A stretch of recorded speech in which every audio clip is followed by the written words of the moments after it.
Hello students, today we are going to start 3D shapes. तो 3D shapes के बारे में आज मैं आपको सिखाऊंगी कि 3D शेप्स क्या होती हैं और उसमें हम वर्टिसेस, फेसेस और एजेस को कैसे फाइंड कर सकते हैं। तो 3D शेप्स, डी मीन्स क्या है? डायमेंशनल। डायमेंशंस क्या होती हैं? लेंथ, ब्रेथ और हाइट को बोलते हैं। तो अब तक आपने 2D shapes, 2D means two dimensional shapes के बारे में ही सीखा है स्टूडेंट्स। अब टू डायमेंशनल शेप्स क्या होती हैं? ऐसी शेप्स जिसमें लेंथ और ब्रेथ हो, दो ही डायमेंशंस हो, means length and breadth. For example आपके पास रेक्टेंगल, रेक्टेंगल क्या है? टू डायमेंशनल शेप है। स्क्वायर भी क्या है? टू डायमेंशनल शेप है। अब आप बोलोगे मैम स्क्वायर में तो एक ही साइड होती है, इसका मतलब उसकी लेंथ भी साइड है और ब्रेथ भी साइड है। तो फिगर फॉर एग्जाम्पल आप रेक्टेंगल को बोल सकते हैं, टू डायमेंशनल शेप है, इसमें लेंथ और ब्रेथ। अब थ्री डायमेंशनल शेप क्या है? D means dimensions. डी को देख के स्टूडेंट्स को कंफ्यूजन होती है कि डी क्या है। D means dimensions. डायमेंशंस क्या होती हैं? लेंथ, ब्रेथ और हाइट को हम बोलते हैं। Length, breadth and height.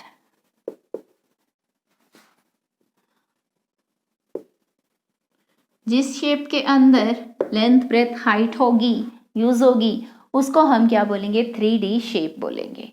तो ये आपने स्टूडेंट टू डायमेंशंस और थ्री डायमेंशंस के बारे में सबसे पहले ये देखा कि डायमेंशंस क्या होती हैं।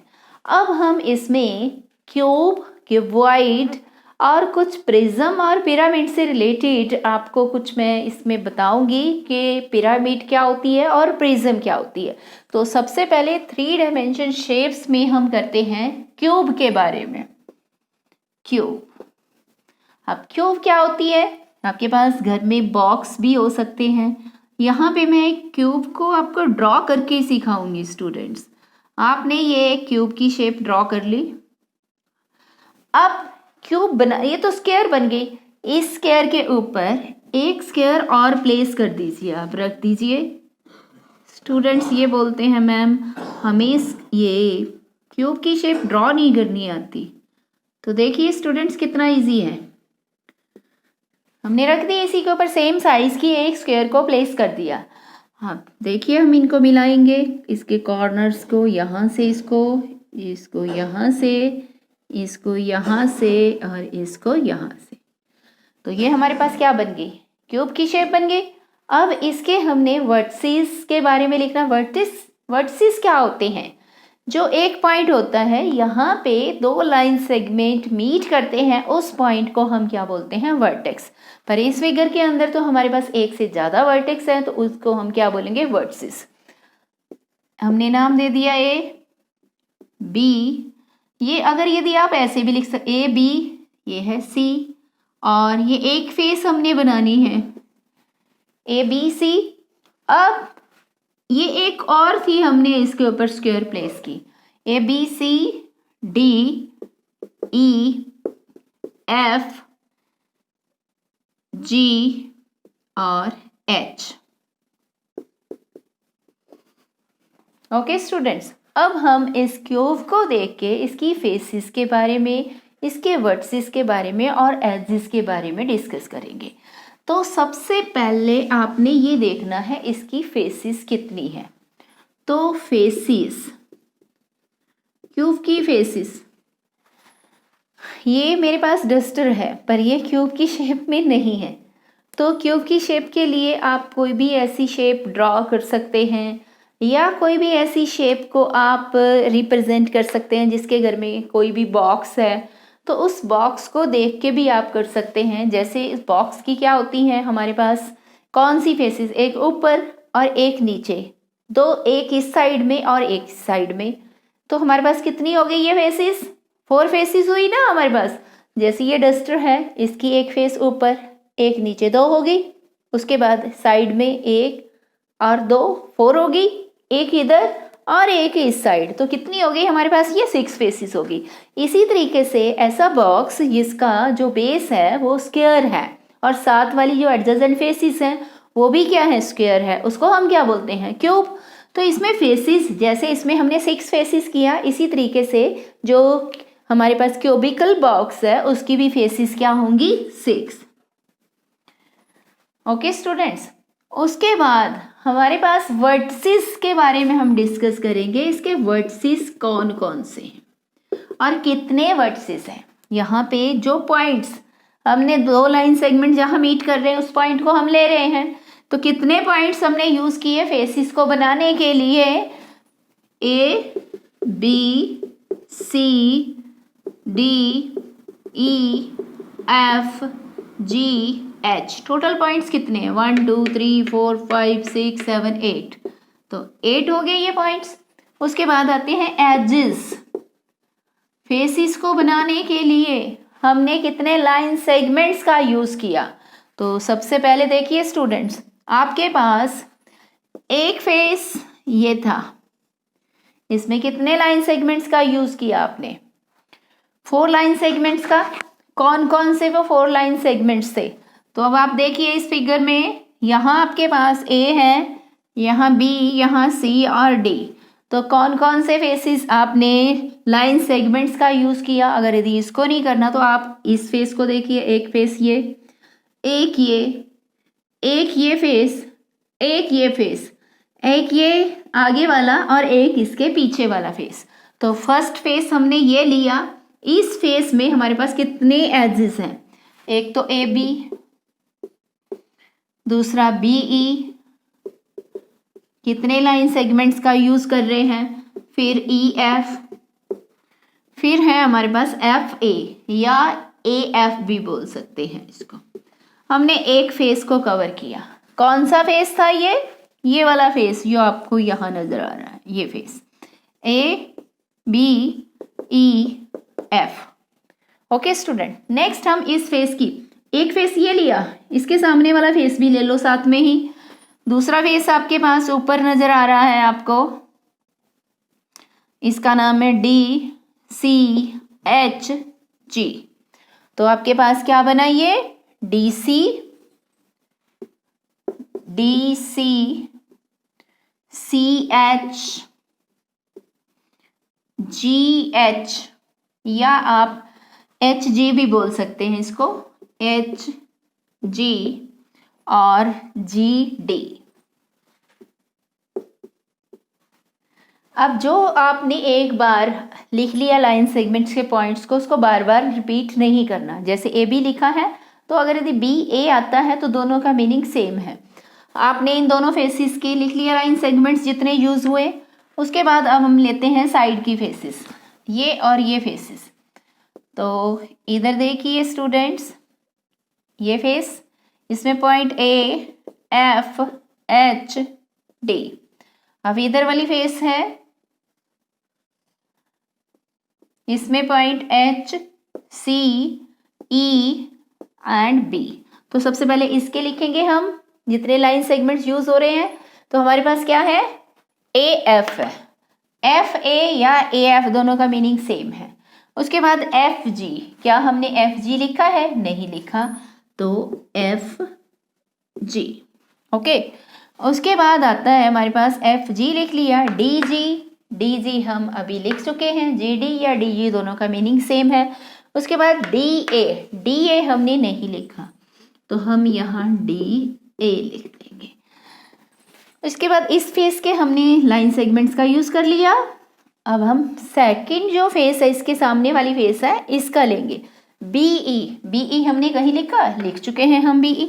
उसके बाद EH, क्या हम EH लिख चुके हैं? हम नहीं लिखा हमने, तो हम लिखेंगे EH। उसके बाद HC, CH या SC दोनों का मीनिंग सेम है, ये भी हम लिख चुके। उसके बाद BC हमने नहीं लिखा है। ओके स्टूडेंट्स, अब आपने इन दो, ये फेस और ये फेस, इसके लाइन सेगमेंट्स का यूज कर लिया है। अब आपके पास कौन सा फेस बचा जो आपने स्टार्टिंग में लिया था? ये स्क्वायर, इसके पॉइंट्स कौन से हैं? A B C D. तो ए बी हम ऑलरेडी लिख चुके हैं, बी सी भी लिख चुके हैं, सी डी भी लिख चुके हैं, डी सी या सी डी दोनों का मीनिंग सेम है। उसके बाद आता है डी ए भी हम लिख चुके हैं, ठीक है। उसके बाद हमारे पास एक ऊपर आया है फेस, ये वाला फेस जो हमने एक और स्क्वायर को प्लेस किया था इसके ऊपर। इसके पॉइंट्स थे एफ ई एच एंड जी। अब चेक करेंगे, एफ ई हमने लिख लिया, एफ ई लिख चुके हम, ई एच लिख चुके हम। उसके बाद एच जी ये भी हम राइट कर चुके हैं, और जी एफ जी या जी एफ दोनों का मीनिंग सेम है। इसका मतलब हमने सभी लाइन सेगमेंट्स को लिख लिया है यहाँ पे। तो अब देखेंगे कि टोटल कितने हुए ये, 1 2 3 4 5 6 7 8 9 10 11 12। तो कितने हो गए ये? 12 एजेस। तो स्टूडेंट्स जितने क्यूब के लिए फेसेस, वर्टिसेस और एजेस होते हैं उतने ही हमारे पास क्यूबॉइड के लिए भी होते हैं, सेम होते हैं क्यूबॉइड में भी और क्यूब में भी। दोनों में डिफरेंस क्या है? जो क्यूबॉइड है उसका बेस क्या होता है हमारे पास? रेक्टेंगल, और उसकी जो बाकी की फेसेस हैं वो भी क्या होती हैं? रेक्टेंगल की शेप में होती हैं। यहाँ पे क्या है? क्यूब में क्या है? बेस स्क्वायर, और जो बाकी की फेसेस हैं वो भी कैसी होंगी आपके पास? जैसे आपने ये लिया ना, इस फेस को लिया है और साथ वाली फेसेस आपके पास क्या बन रही है? ये पैरेललोग्राम की शेप में नजर आ रही है। अब आप बोलोगे मैम ये क्यूबॉइड हमने ड्रॉ किया, ये क्यूबॉइड हो गया। क्यूबॉइड में आप कैसे करते हैं? ये आपने ड्रॉ कर दिया, इसका बेस आपके पास क्या है?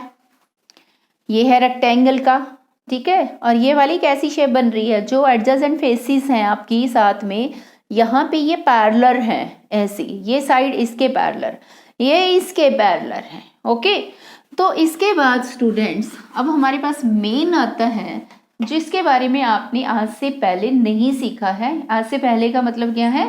तो आपने जो पहले 6th क्लास से पहले 5th क्लास में जो प्रिज्म और पिरामिड के बारे में नहीं सीखा, तो प्रिज्म और पिरामिड क्या होती है आज हम उसके बारे में डिस्कस करेंगे। प्रिज्म एंड पिरामिड,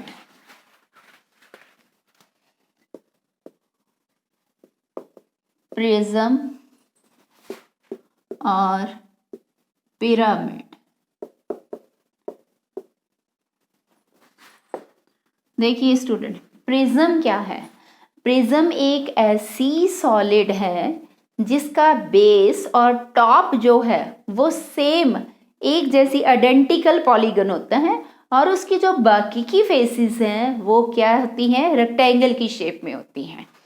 तो अब देखिए प्रिज्म क्या है? ए सॉलिड, ऐसा सॉलिड है, a solid whose base and top is a identical means एक जैसा, is a identical polygon, उसको हम क्या बोलेंगे? प्रिज्म। फॉर एग्जाम्पल अब आपने प्रिज्म को बताना है, तो प्रिज्म के लिए आप एग्जाम्पल कैसे सोचेंगे कि आपने एक स्क्वायर ड्रॉ की, उसका टॉप भी ले लिया स्क्वायर, और आपने क्या किया? उसका बेस भी क्या ले लिया? स्क्वायर ले लिया। तो अब आपको मैं एक सामने ट्रू मॉडल बताऊंगी जिसके बेस पे आप उसकी बाकी की फेस। स्टूडेंट्स हमारे पास ये एक प्रिज्म का मॉडल है। इसमें क्या है हमारे पास? इसका बेस और टॉप दोनों एक जैसी पॉलीगन है। कौन सी पॉलीगन है? ये स्क्वायर है, ओके। और जो इसकी साथ वाली अदर फेसेस हैं वो क्या है? रेक्टेंगल। ये भी रेक्टेंगल, ये भी रेक्टेंगल, ये भी रेक्टेंगल और ये भी रेक्टेंगल। तो अब आप इसको देख के बता सकते हैं कि अगर यदि स्क्वायर प्रिज्म है तो उसकी कितनी फेसेस हैं, कितने वर्टिसेस हैं और कितने इसके एजेस हैं। तो इसमें आपके पास स्क्वायर प्रिज्म के बारे में हम बता रहे हैं। स्क्वायर प्रिज्म, आपके पास ये स्क्वायर प्रिज्म का मॉडल है। तो इसमें फेसिस आपके पास कितनी फेसिस है, ध्यान से देखिए स्टूडेंट।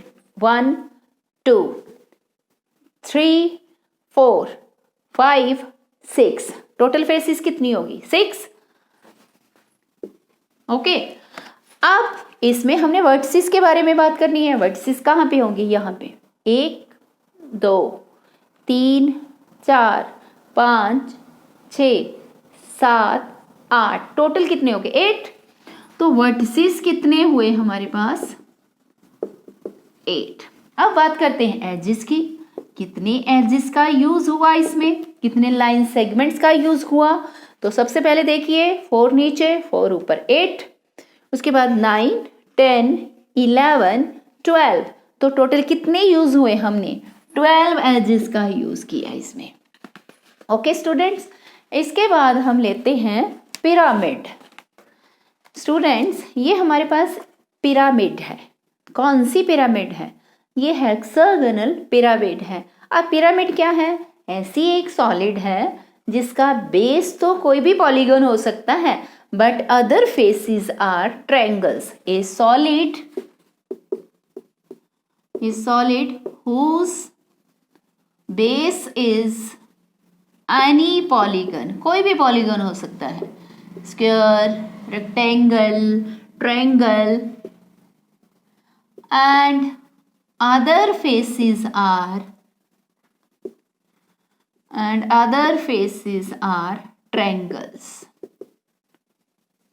ओके स्टूडेंट्स, अब ये हमारे पास क्या है, एक हेक्सागोनल पिरामिड है। ध्यान से देखिए स्टूडेंट्स, अब इसमें देखिए आपको कैसे पता चला हेक्सागोनल है, इसकी साइड्स कितनी है 1 2 3 4 5 6। ओके, बेस क्या हो गया इसका हेक्सागन। अब साथ वाली फेसिस क्या है हमारे पास ट्रायंगल, कितनी फेसिस हैं ये देखो, एक तो बेस ये वाला फेस हो गया, उसके बाद ट्रायंगल्स कितनी है 1 2 3 4 5 6। फिर से देखिए स्टूडेंट्स, एक बेस ये, फिर उसके बाद 1 2 3 4 5 6 7, तो टोटल फेसिस कितनी होगी हेक्सागोनल पिरामिड की 7। तो हेक्सागोनल पिरामिड, इसमें आपकी फेसिस अभी आपने देखी है, देखिए 3 इधर 3 इधर 6, एक ये बेस इसका 7 फेसिस। अब वर्टिसिस कितने पॉइंट्स का यूज हुआ, ध्यान से देखिए स्टूडेंट, 6 पॉइंट्स तो नीचे हो गए 1 2 3 4 5 6, एक ऊपर कितने हो गए 7। उसके बाद एजेस, कितने एजेस, कितने लाइन सेगमेंट्स का यूज किया, आप ध्यान से देखिए स्टूडेंट्स, नीचे तो हमारे पास 6 हो गए, ओके 7 8, नीचे 6 1 2 3 4 5 6, उसके बाद आइए 7 8 9 10 11 12, तो 12 एजेस हो गए इसमें। ओके, तो स्टूडेंट्स देखिए आप घर पे भी बना सकते हैं पिरामिड का और प्रिज्म का मॉडल बना के, आप उस कंसेप्ट को अच्छे से समझ सकते हैं कि इसकी एजेस फेसिस और वर्टिसिस को आपने कैसे लेना है। So that's all students.